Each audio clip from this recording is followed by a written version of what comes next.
Same time last night. Me and my son Maverick were asleep in the living room. I was on the couch. He was in the playpen in front of the TV. And my house was on fire and we had no idea what was going on. We're sound asleep. Not sure exactly what time it started, but I'm sure it was burning at this time because it was about this bad when I woke up. It seemed like maybe not quite that bad, but it wasn't quite this bad, but it was pretty bad. And there we were, right there in the living room. Woke up at about approximately 4:45, 15 to 5, 20 to 5. Could not see anything, just a smoke, just like a haze, but like a fog, but a fog you could not see through. First thought was, where's my son? Oh my goodness, my bubby. But Daddy knows where. Daddy was right here, sitting right there. Daddy knows Maverick sleeps on his playpen right here in front of the TV. He felt his way over. I reached down. I picked him up. Rather, I picked him up barely off the bottom of the playpen. I wrapped the blanket all the way around him, many times as it would go, but I did it in a hurry. I raised him up, ran through my dining room. That's what's left of it. Hit the wall at my shoulder, which I did so many times over the years. Thank goodness I had a good hold on him and I didn't hurt him. Come through my kitchen here. Still couldn't see. Opened my door. And this is about looked like this when I came out because there was smoke rolling out. When I woke up, there's smoke rolling out here. Run to my wife's Jeep right there. Set my son in it. Shut the door. Unwrapped him, shut the door, looked at his face, he was breathing, shut the door on him, made sure he couldn't get out, and ran back in. So I knew my wife was in here and she was burning. And I had to get her and I had to get her out. Ran through the house as fast as I could. This is about like my view, what I saw, but except you couldn't see as much. You could only see just a gray haze. Got to my door here and there was just a black smoke coming through the gray fog, and it was like a blanket you couldn't see. Open the door. It felt like soot just hit me in the face. It was so thick you felt like you could lay on it. I come straight to where I know where my bed is. Come to my side.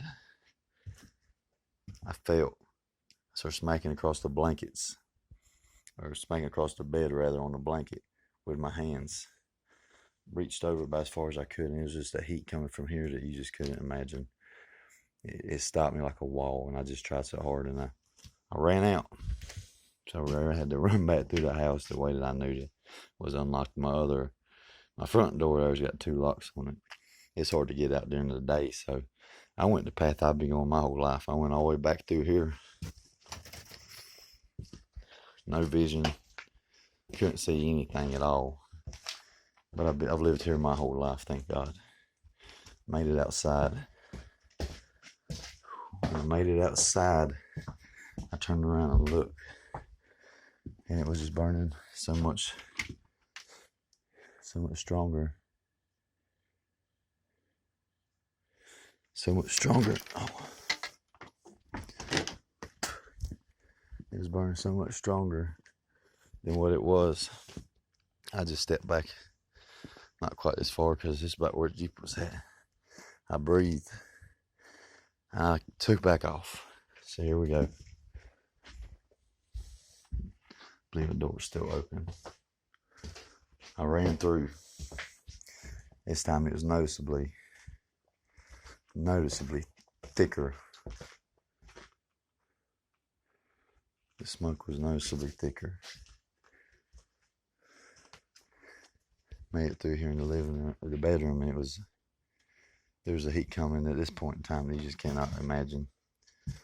Made it back to the bed, and I knew I had to make it across this time, so I just kind of jumped on the bed, and I stretched across, and I was going to feel her, and whatever, as soon as I got to her body, when I felt her, I was going to grab her, and I was getting her out. My wife was not going to lay here and burn. I was getting her out, and I knew at this time that she was, she wasn't going to be here with us, but she was not going to lay here. I preached across, and I couldn't make it all the way across the bed. I know I didn't make it this far because I just remember feeling like a wall, and I just couldn't get through it. No matter how hard I tried, I couldn't get through it. I turned back around. Oh, there's what burnt through the foot of my bed there. It's kind of odd. But turned back around. I ran out again. This time I ran out. It was harder to catch my breath, but I didn't take but about 2 or 3. Maybe I took more than that, not many. I knew that time was of the essence. When I got in, I probably took 5 or 6 breaths when I got in. It was so black when even on the way out this time, it was hard to get out. Because it wasn't gray, it was a black. I couldn't see through the gray, but the black was so much harder, so much hotter. I made it out. I did my 5 or 6 breaths, like I said. Maybe not that many, I might have did 3. And we turned around. We come back in. And this time I started struggling. Let me show you my vantage point once again. We started struggling, right? Come in, took my 2 or 3. Come outside, took 2 or 3 breaths. Came in. I started struggling about right here. And it was hard. And this is the first time I actually coughed in here because I wasn't really even coughing. I wasn't even breathing. I don't know how I was even operating. And about right here, I tripped up. I hit the ground. I felt around for a second. I believe that's about where it was at right there. I felt around. And I was on the ground. And I said, "Dear God, let me get her, Jesus. Please, God, let me get her. I can't let my wife burn." And I said it real fast. I said, "God, let me, help me, God." And it was just the most desperate thing that's ever happened in my life, and really to anyone.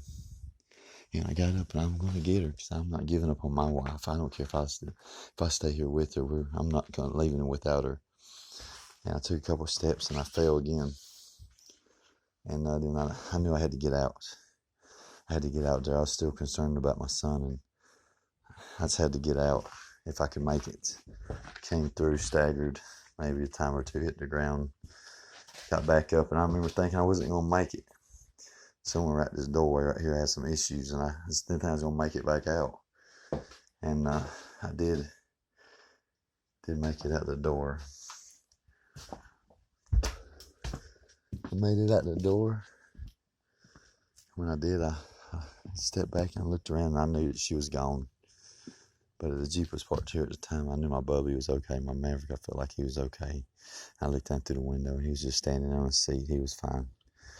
And I looked at the side of the house, evaluating. There's flames was coming through.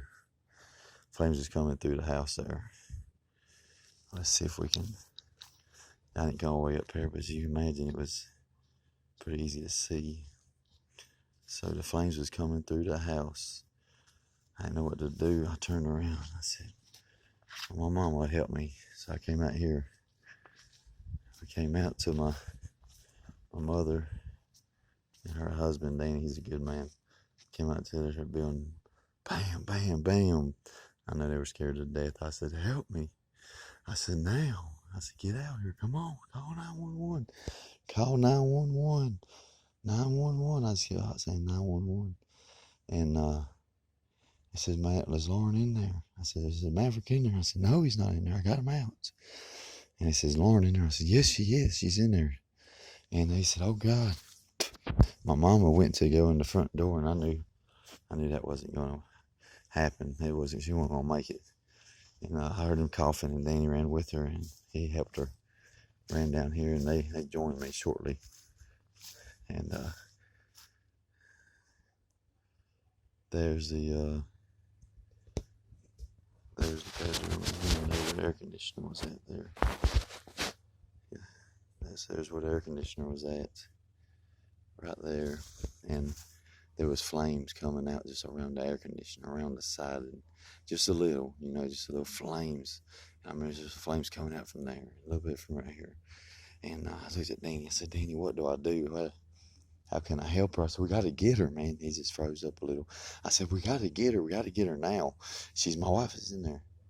And he said, the air conditioner. So I looked back again at the air conditioner, and said, I didn't understand. I said, okay, we're going through the air conditioner. That's how we're going to do this. So, I like a plan. I grabbed it. I grabbed that air conditioner. Well, the wire's gone now, but you can't even see that, but there's a power line, but the wire's gone now, but it was electrified. And it grabbed me, man. I grabbed the air conditioner, it grabbed me back, and it just shot me so hard, and I tried to pull it, and I couldn't even let loose of it. I let loose of it, and I went back at it again, and I said, I was just going to grab it harder this time. I grabbed it, and it's shocking me, and I couldn't let loose of it. It didn't take but a second or two, I turned loose, but just for a second or two, it just shocked me. And I looked back, and I didn't know what to do, man. It was just electrocuting me, man, so bad. Every time I hit it, man, it would spark. I come in, and I hit it with my hands, bam, because I'm coming in here one way or another. And there's where I knocked it to, and it had the air conditioner out. And then that time the flames just kind of almost hit me in the face, man. It was just, and I attempted to come up over this, and there was just no way, and I knew it was just a lost cause at that point. I knew I couldn't do anything. My first attempts were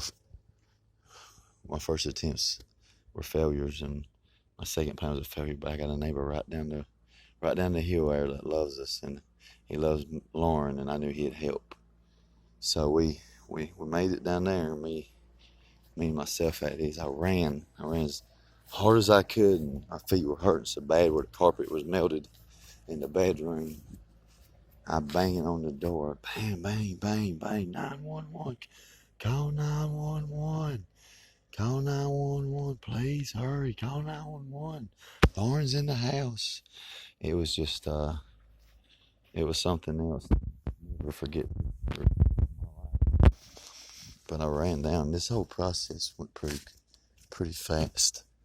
A lot faster than it's going right now. This was last night. My lungs kind of hurt. My feet really hurt real bad. And I got 3rd-degree burns on my legs and my feet. The carpet was melted in there a little bit. And the mattress was all the way melted. I left that part out of the story, I think. And everywhere I touched the mattress, my skin came off. So I'm missing quite a little bit on my legs there, and where I was leaning all the way over it. I just went up to my neighbors, went in his driveway, went across the gravel drive, ran up on the porch, bang, bang, bang. They woke up. I brought them. I pointed at the house where they seen it. It was just all it was just I don't know, it was just a flame. It was I don't know what the word is for that, man. What that house looked like with that flame coming out, knowing your wife's in there. It was a nightmare, man. It was the worst of any nightmare you could ever imagine having. But this was real. My wife was in there. She was burning. And wish you could see that house from here, man. I wish I had a better light. But I wish I kind of glad I don't have it recorded how it was going last night, because you could see real well my yard. You could see everything. And that house was just, the flames were coming out the window at that point. Anyways, when I hit the road, I didn't know what to do, because my neighbors, they was having problems with their cell phones, calling 911. I come out of their yard. I didn't come up toward the house. I just wanted to show you the house, but you can't see it because my flashlight ain't working too good. All my batteries got burned up. But I ran across down there, and I got a neighbor about 1/8 of a mile, quarter mile down the road there. And I was running, yelling, 911, call 911. I thought my neighbors by this point would hear the commotion, but didn't realize it's nighttime, man. That's a little ways down the road, and it was out in the country. They didn't hear me. And then halfway down there, my neighbor's Gary. And then they said, they're on the way. I heard my mama screaming, heard her hollering, heard my baby crying. I said, dear God, not now. Dear God, what's going on?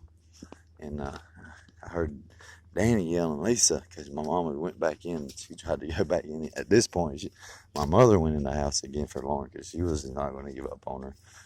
And my mother getting her arguments, but she loves her children, and Lauren's one of her children. You're not going to sit there while your child burns. So we said, I said, I'm going up here. I can't believe this. It keeps getting no worse, but my wife was burning, and I didn't know if my mother or my son might not be okay at this point. You know, I thought I had everybody safe. I thought I had everything I could do done. Didn't save my wife, you know, but I thought I had Maverick okay. Now I don't know if he's okay, but my wife is burning, man, and I'm looking at that house, and I know I left one little part of that story out there. When Gary said that 911 was on the way, I was in the road down there and I hit the pavement. I said, dear God, why? How could this happen, dear God? The most beautiful woman that's ever been born, the most pure soul that's ever existed, has passed away today. I mean, it's burning right now. On that bed, she's laying there and she's burning. And I knew she wasn't suffering any longer. She couldn't feel it at that moment. I can't stand thinking of her just laying there and her body burning. And I didn't get her out, man. I just left her there, you know. I can never make up the things I'd said to her in the past. I can never make up the times I hurt her, you know. Everyone makes mistakes, and when we lost her daughter temporarily, it really put a lot of stress on us, but I can never make that up to her, man. I can never tell her I was sorry. I can never give her the perfect life that I imagined for her. Ever since the day I met her, I just couldn't, I didn't know what to do. Why go on?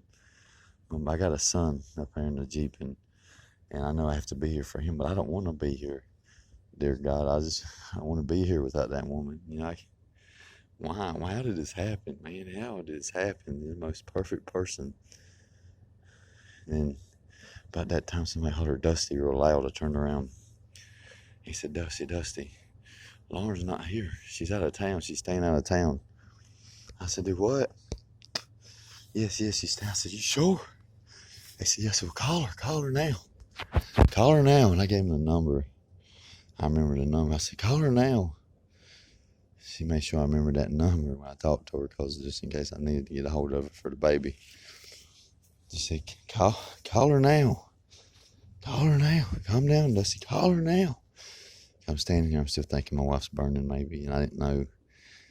A few minutes later, of just this point, I was already with Maverick. And I said, this is a little slower than it happened, but he's okay. He's okay.